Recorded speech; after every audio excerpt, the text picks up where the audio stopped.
ये कहानी एक ऐसे फोन की है जो बताएगा कि फ्यूचर में क्या होने वाला है, यानी कि आगे की जिंदगी में उस इंसान के साथ क्या होगा जिसके पास भी ये नई टेक्नोलॉजी का फोन होगा। कहानी के शुरू में हमें एक औरत दिखाई जाती है जो अभी तक एक स्टेशन पर थी। वो अपने फोन को लगातार देख रही थी। जो जो उसके फोन में उसको मैसेजेस मिल रहे थे वो बिल्कुल वैसे ही करती है और इसी वजह से वो औरत अपनी ट्रेन भी छोड़ देती है। उसको मैसेज आता है कि वो दूसरी ट्रेन में बैठ जाए, पर वो उस ट्रेन में नहीं बैठती और दूसरी ट्रेन बदलने की कोशिश करती है। इसी वजह से वो ट्रेन के नीचे आ जाती है और उसकी मौत हो जाती है। यानी कि उस औरत ने अपने फोन की बात नहीं मानी और उसकी मौत हो गई। इसके बाद कहानी में हम एक आदमी को देखते हैं जिसका नाम मैक्स था। वो आईटी इंजीनियर भी था और अभी एक कंपनी में सिक्योरिटी सिस्टम को इंस्टॉल कर रहा था। जब वो अपना सारा काम करके वापस अपने होटल जाता है तो उधर काउंटर लेडी उसको एक पार्सल देती है जो उसके नाम पर आया था। पर वो तो जैसे बहुत हैरान था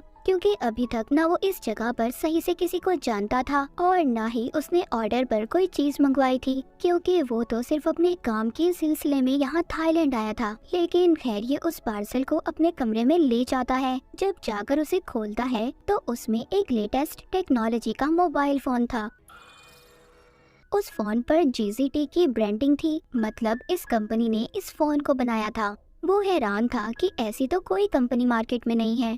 खैर कुछ टाइम के बाद उसी मोबाइल फोन पर मैसेज आता है कि उसे आज रात और इसी होटल में रुक जाना चाहिए क्योंकि कल इस होटल में लोगों को खास किस्म का डिस्काउंट दिया जाएगा। मैक्स को ये आइडिया बहुत अच्छा लगता है क्योंकि एक दिन और रुककर वो थाईलैंड घूमना चाहता था, इसीलिए वो एक और रात के लिए कमरा रहने के लिए ले लेता है और अगली सुबह की फ्लाइट को भी वो कैंसिल कर देता है। जब मैक्स यहाँ पर रुककर घूम रहा था, एंजॉय कर रहा था, तभी वो खबर सुनता है कि जिस प्लेन में वो जाने वाला था वो आज के दिन क्रैश हो चुका था, उसका एक्सीडेंट हो गया था। मैक्स ये खबर सुनकर शुक्र करता है कि वो आज वापस नहीं गया और अपने आप को खुश नसीब भी मानता है। अब दोबारा से उसको फोन पर मैसेज आता है कि अगर तुम अमीर होना चाहते हो तो तुम्हें एक स्टॉक को खरीदना होगा, पर वो इस बात पर ध्यान नहीं देता और उस मैसेज को डिलीट कर देता है। पर जब वो अपने कमरे में था तो वो टीवी पर खबर सुनता है जिस स्टॉक को खरीदने का मैसेज उसके पास आया था उसकी कीमत बढ़ गई थी। वो अब सोचता है कि पहले इस फोन की वजह से मेरी जान बची और स्टॉक वाली बात भी बिल्कुल सच थी। मैक्स ये सोचने लगा था कि शायद ये फोन हमें हमारे कल के बारे में बताता है कि आगे हम लोगों के साथ क्या होने वाला है या फिर आगे हम क्या कर सकते हैं। तभी इसको दोबारा से मैसेज आता है कि उसे दूसरे शहर चले जाना चाहिए। मैक्स भी फोन पर यकीन करने लगा था और दूसरे शहर चला जाता है। वहाँ पर पहुंचकर एयरपोर्ट के बाहर उसको एक टैक्सी ड्राइवर मिलता है जो उसको कम पैसों में उसके होटल ले जाने के लिए तैयार था। वो टैक्सी ड्राइवर जब मैक्स को ले जा रहा था तभी उसकी नजर फोन पर पड़ती है। उसे देखकर काफी हैरान होता है। कहता है तुम्हारे फोन की टेक्नोलॉजी कितनी नई है, मैंने तो ऐसा फोन देखा ही नहीं और ना ही कभी ऐसे फोन के बारे में सुना है। वो टैक्सी ड्राइवर मैक्स को अपना कार्ड देता है और बताता है कि वो एक टेली कम्युनिस्ट है जो टेक्नोलॉजी की नई नई चीजें बनाता है। ऐसे ही बातें करते हुए मैक्स अपने होटल पहुंच गया था जहां पर फोन ने इसे आने के लिए कहा था। वहां पर पहुंचते ही उसे दोबारा से मैसेज आता है कि कसिनो में जाकर उसे खेलना चाहिए। मैक्स भी ऐसा ही करता है। मैक्स को कसिनो के खेल का ज्यादा नहीं पता था, इसलिए वो उस मशीन तक जाता है जिसके बारे में इसे फोन पर मैसेज आया था, पर वहाँ पर पहले ही एक आदमी बैठा खेल रहा था। तभी मैक्स को दोबारा मैसेज आता है कि इस मशीन पर जैकपॉट लगने वाला है। वो अब उस आदमी को उस मशीन पर से हटाने के लिए ढेर सारे पैसे देता है जिससे कि वो इस मशीन से हट जाए और ऐसा ही होता है। तभी मैक्स पहले ही कोशिश में बहुत सारे पैसे जीत जाता है। वहीं पर कसिनो की टीम भी उसे कैमरास में देख रही थी। सब हैरान थे कि इस आदमी को कैसे पता चला कि इस मशीन पर जैकपॉट लगने वाला है, क्योंकि उसने उस मशीन से हटाने के लिए पहले आदमी को पैसे भी दिए थे। मैक्स जीते हुए पैसों से और ज्यादा कार्ड्स खरीद लेता है और दोबारा से खेलता है। इस बार भी वो जीत गया था। अब तो वहाँ की सिक्योरिटी टीम को मैक्स पर पूरा शक था क्योंकि बार बार वो अपने फोन को देखकर खेल रहा था। जब वो कसिनो से जाता है तो वहाँ के सिक्योरिटी गार्ड उसे कहते हैं अगर तुम दोबारा खेलने आओगे तो अपने साथ फोन नहीं लाओगे। उन्हें शक था कि कहीं ना कहीं इसके फोन में कुछ है, इसीलिए मैक्स अब उसी टैक्सी ड्राइवर को फोन करता है जो इसको एयरपोर्ट के बाहर मिला था। वो उसको कहता है, क्या तुम एक ऐसी डिवाइस मेरे लिए बना सकते हो कि मुझे फोन को देखना ना पड़े और सीधा मैसेज मेरे कान में सुनाई दे। वो टैक्सी ड्राइवर थोड़ा टाइम मांगता है और कहता है, हाँ मैं कोशिश कर सकता हूँ। होटल में जाते हुए मैक्स एक कपल को देखता है जो आपस में लड़ रहे थे। वो उनमें से आदमी को मना करता है तो बदले में वो उसे एक मुक्का मारता है जिससे मैक्स बेहोश हो गया था। यहाँ पर पता चलता है कि ये कपल दरअसल कैसीनो के खुफिया एजेंट थे और पता करने आए थे कि मैक्स इतने पैसे अपने फोन से कैसे कमा रहा है। वो उसके फोन का सारा डाटा हैक कर लेते हैं। जब मैक्स को होश आता है तो वो लड़की मैक्स का शुक्रिया करती है कि उसने उसकी जान बचाई, पर साथ साथ उसने कैसीनो के मैनेजर को सारा डाटा भेज दिया था। पर अभी भी उन्हें नहीं पता चलता कि उसको मैसेजेस कहां से आ रहे हैं। उधर दूसरी तरफ टैक्सी ड्राइवर ने भी मैक्स के लिए नई डिवाइस को बना दिया था जिसे वो कानों में पहन लेता है और दोबारा से कैसीनो में खेलने के लिए जाता है और वही कुछ करता है जो मैसेजेस में उसे करने के लिए कहा जा रहा था। वो लगातार पैसों पे पैसे जीत रहा था। वहाँ की सिक्योरिटी भी तंग आ चुकी थी, इसलिए मैनेजर आकर उसे पकड़ लेता है और उधर ही FBI के एजेंट भी आ चुके थे। FBI की टीम मैक्स को पकड़कर अपने साथ ले जाती है और पूछती है, सच सच बताओ तुम्हें मैसेजेस कौन कर रहा है। पर इस बारे में मैक्स खुद भी कुछ नहीं जानता था। FBI ऑफिसर कैसीनो के मैनेजर से मिलता है और उसे बताता है कि ये केस हमारे पास नया नहीं है। इससे पहले भी बहुत से ऐसे केस आ चुके हैं। बहुत से लोगों को ऐसे फोन मिले जिसमें उन्हें पैसे कमाने के तरीके बताए गए, पर जब भी हमने उन लोगों को पकड़कर पूछा कि तुम्हारे पास फोन कहां से आए, और तभी कुछ वक्त के बाद उन लोगों की मौत हो गई। और हर बार की तरह हम इस बारे में कुछ भी नहीं जान पाते।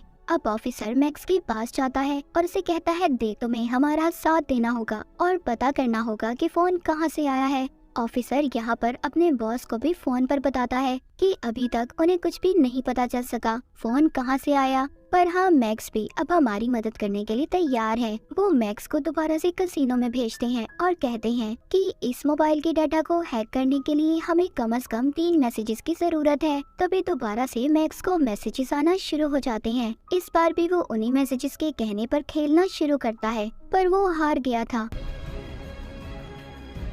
को एक मैसेज मिलता है जिसमें लिखा था कि मैं जानता हूँ कोई मेरा डाटा हैक करने की कोशिश कर रहा है। उधर FBI के एजेंट ने मोबाइल के डाटा को हैक कर लिया था। जब उनका बॉस ये सब देखता है तो सबको जाने का कहता है, जैसे वो इन सब चीजों के बारे में पहले ही जानता था। ऑफिसर अपने बॉस को फोन करके बताता है कि इस फोन का जरिया एशलॉन एक सुपर कंप्यूटर है। उसका बॉस तो पहले ही कंप्यूटर के बारे में जानता था, पर वो किसी को कुछ भी नहीं बताता क्योंकि उसके बताने से वो खुद भी फंस सकता था। ऑफिसर बताता है जो कि आर्टिफिशियल इंटेलिजेंस से चलता है, जिसको सिक्योरिटी के लिए बनाया गया था। सब बातें सुनकर बॉस को ये लग रहा था कि उसको किसी ने हैक किया है। यहाँ पर बॉस एक दूसरे एजेंट को अपने साथ मिलने का कहता है जो मैक्स की तरह ही दिखता था। उसको मैक्स का फोन भी दिया गया था। तभी उसको मैसेज आता है कि रोड को क्रॉस करो। जैसे ही वो ऐसा करता है उसको गाड़ी टक्कर मार देती है। उस बेचारे की वहीं पर मौत हो गई थी। असल मैक्स अभी भी जिंदा था और उसी लड़की के साथ था जो खुफिया एजेंट थी जिसकी उसने जान बचाई थी। पर मैक्स ये बात नहीं जानता था कि वो लड़की एक खुफिया एजेंट है। तभी वो लड़की देखती है कि छत पर एक आदमी गोलियां चलाने वाला है। वो समझ गई थी कि ये लोग मैक्स को मारना चाहते हैं। ऐसा क्यों था? क्या उस फोन की वजह से? ये बात कोई भी नहीं जानता था, पर वो लड़की सबको मार देती है और मैक्स को भी बचा लेती है। अब मैक्स को पता चल चुका था कि वो लड़की जो इसके साथ रह रही थी वो एक एजेंट थी और इसके साथ प्यार करने का नाटक कर रही थी। तभी यहाँ पर हमें पता चलता है कि उन लोगों को मारने FBI के बॉस ने भेजा था। कुछ न कुछ तो जानता था वो उस मोबाइल के बारे में और उसे ऐसा लग रहा था कि मैक्स उनके बारे में काफी कुछ जान गया है, इसीलिए उन आदमियों को मरवाने भेजा था। मैक्स अब खुद भी जानना चाहता था कि ये मैसेज इस फोन पर आखिर कहां से आ रहे थे। उधर बॉस ने भी इस पर नजर रखी हुई थी। मैक्स अब टैक्सी ड्राइवर के पास जाता है जो कम्युनिस्ट था। उसको फोन देकर कहता है तुम्हें पता करना होगा कि सारे मैसेजेस कहां से आ रहे हैं। वो कहता है हाँ मैं पता तो कर लूंगा, पर इस बारे में पता करने में मुझे घंटे लग सकते हैं। जिसके बाद वो सब पता करने की कोशिश करता है। इस बार उसे सब पता चल चुका था। वो बताता है ये सारे मैसेजेस एक सुपर कंप्यूटर कर रहा है जिसको एशलॉन AI भी कहा जाता है, जो सब कुछ खुद से सोच सकता है। मैक्स को सब कुछ अजीब लग रहा था कि एक कंप्यूटर, वो भी इतना कुछ, कैसे कर सकता है। वो बताता है कि ये कोई आम कंप्यूटर नहीं है, ये हर तरह की मशीन को कंट्रोल में कर सकता है और इसीलिए उसने तुम्हें पहले ही बता दिया था कि तुम उस प्लेन में मत जाओ कि वो क्रैश होने वाला है। वो कहता है कि ये कंप्यूटर इतना स्मार्ट है कि हर तरह की मशीन के बारे में पता कर सकता है। जब वो ये सब बता ही रहा था तभी उधर कुछ आदमी आ जाते हैं जो मैक्स को मारने आए थे। वो यहाँ से जल्दी से गाड़ी में बैठकर चले जाते हैं। उनका पीछा FBI के एजेंट कर रहे थे, पर मैक्स उनमें से एक ऑफिसर को पकड़ लेता है। अब वो मैक्स को सारी सच्चाई बताता है। कहता है कि हम तुम्हें इसलिए मारना चाहते थे ताकि उस कंप्यूटर का राज किसी और को पता न चल सके जिसको हमने ही बनाया है, पर अब वो खुद से काम कर रहा है जो खतरा बन सकता है। इसीलिए हम तुम्हें मारना चाहते थे ताकि इस बारे में तुम किसी को कुछ न बताओ। तभी मैक्स को मैसेज आता है। उसको उसी जगह पर जाने का कहा गया था जहाँ पर मैक्स ने सबसे पहले सिक्योरिटी सिस्टम को इंस्टॉल किया था। वहाँ पर भी वो कंप्यूटर मैक्स को कैमरे की मदद से देख रहा था और उसको यहाँ पर मैसेज आता है कि यहाँ पर जितने भी कंप्यूटर हैं सबको एशलॉन सुपर कंप्यूटर से कनेक्ट कर दो, जोड़ दो, जिससे वो कंप्यूटर अपडेट हो जाएगा। जिसके बाद दुनिया में जितनी भी बनाई गई मशीन है सबके डेटा को कंट्रोल कर सकता है। मैक्स यहाँ पर देखता है कि सभी कंप्यूटर उस एशलॉन मशीन सुपर कंप्यूटर के कंट्रोल में थे। वो रोकने की कोशिश भी करता है पर नहीं कर पाता। हम देखते हैं उधर FBI का ऑफिसर अपने बॉस को बता रहा था हमें इस एशलॉन मशीन को यही खत्म करना होगा, वरना ये सारी दुनिया के साथ साथ इंसानों को भी कंट्रोल करने लगेगी। उधर ही मैक्स सभी कंप्यूटर के सामने बैठा कह रहा था इस मशीन को बनाने का मकसद ये था कि लोगों को साइबर सिक्योरिटी दे, जैसे टेक्नोलॉजी की दुनिया में गलत काम होते हैं उससे रोक सके, न कि इंसानों को कंट्रोल करे। ये सुनते ही वो मशीन अपने सारे कामों को वहाँ के सभी कंप्यूटर के सामने लाने लग जो आज तक उसने किए थे और इसी तरह जल्दी जल्दी सारा डाटा खत्म हो जाता है। वो मशीन खुद से ही शट डाउन बंद हो जाती है क्योंकि कंप्यूटर भी समझ चुका था कि वो लोगों के लिए खतरा बनता जा रहा है, इसीलिए वो खुद से ही बंद हो गया था। तभी इधर FBI की टीम आकर मैक्स को गिरफ्तार कर लेती है,